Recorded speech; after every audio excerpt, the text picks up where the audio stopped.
I'm James. I'm playing Michael. He is a translator working at Bletchley Park during the Second World War, and makes a discovery that there is a target in the coming few days. I'm Sarah. I play Katie, who is a clerk from Coventry, and she's training to be a teacher.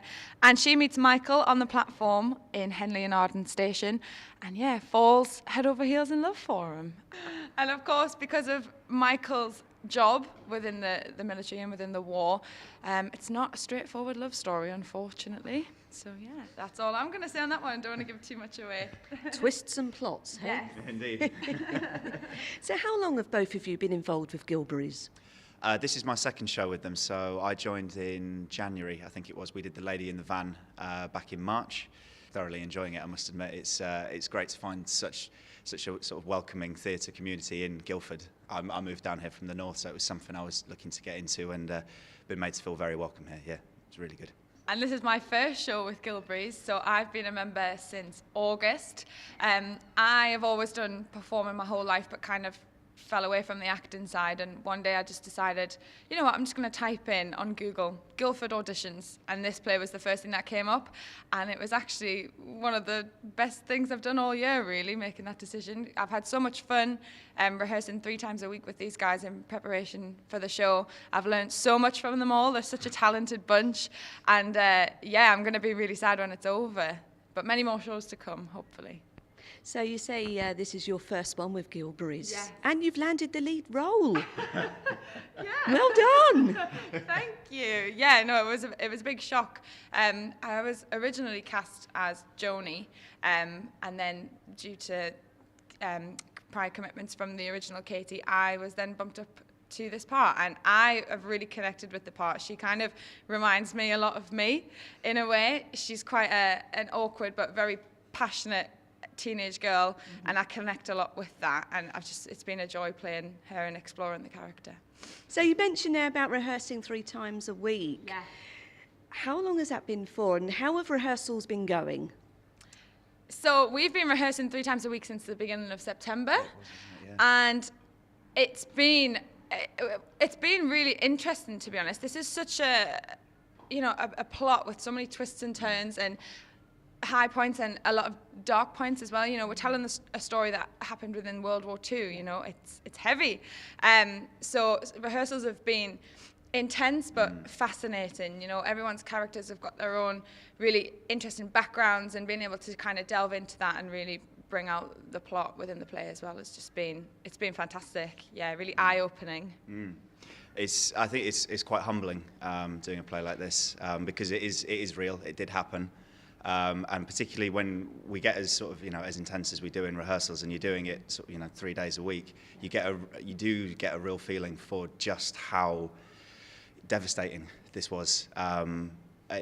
We regularly, I think, walk away from rehearsals actually genuinely quite emotional, having done the run. So it's been a wonderful experience, and it's very different from any role I've played before as well. I think that the realness of it has been a real eye opener for me anyway. So can I ask, how much research have you done into your characters? And We're dreading this question. would you say there is some of yourself in your character? Yeah, I think they're both quite young. Obviously they're dealing with a lot of very serious stuff, very adult stuff, but they are quite young, and there is an innocence to them. So I think there's definitely bits of the characters in us, which fortunately makes it just that little bit easier to try and slip into character.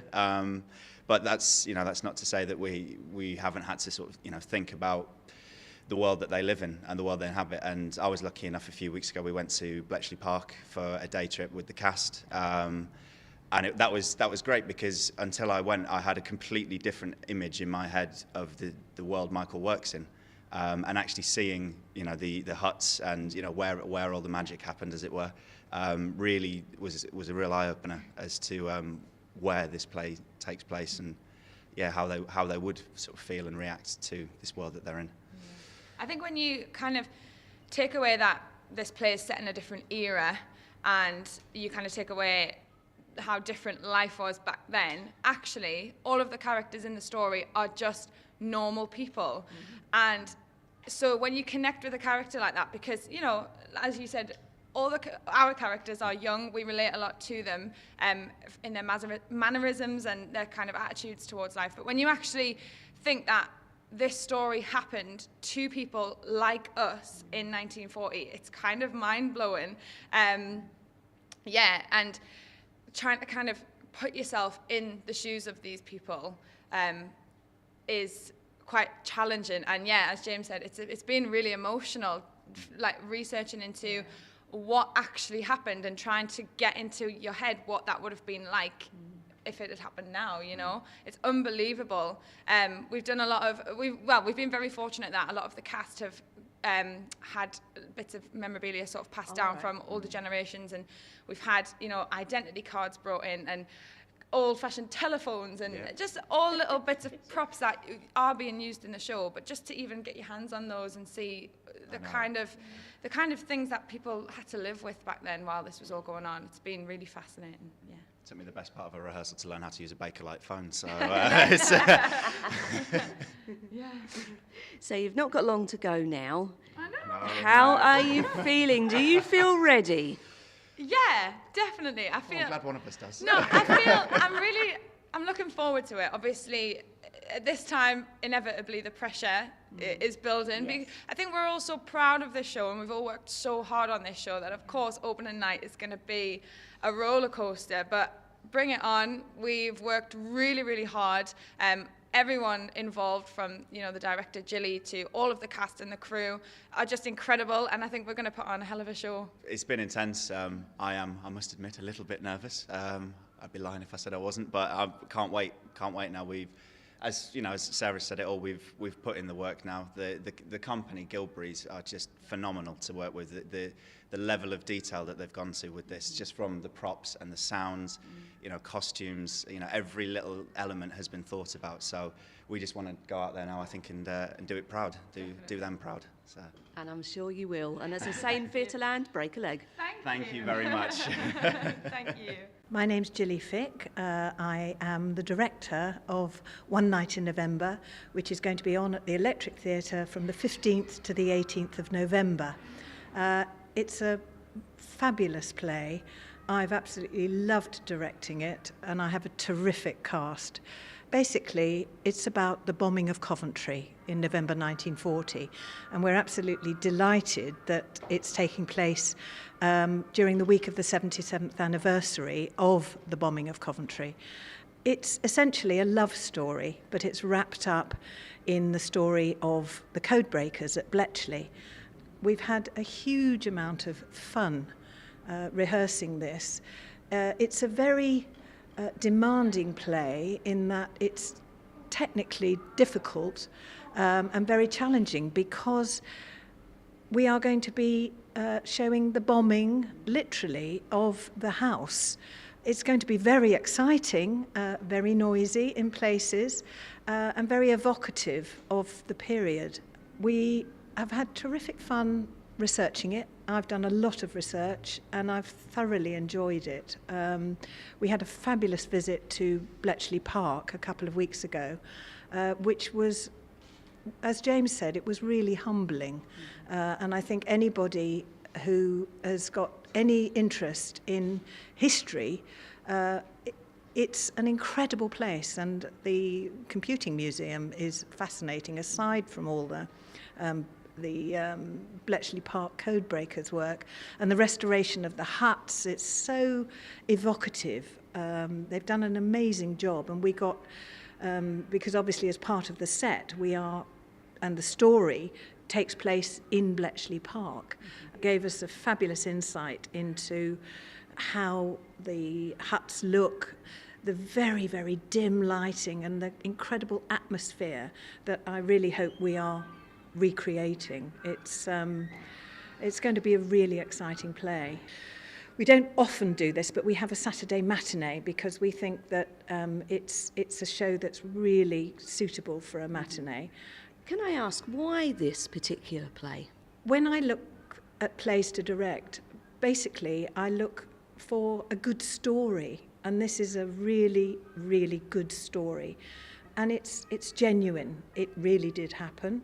But the plot line is really interesting. There's been a huge amount recently with the breaking of the Enigma code, and a lot of people know about that story through the films.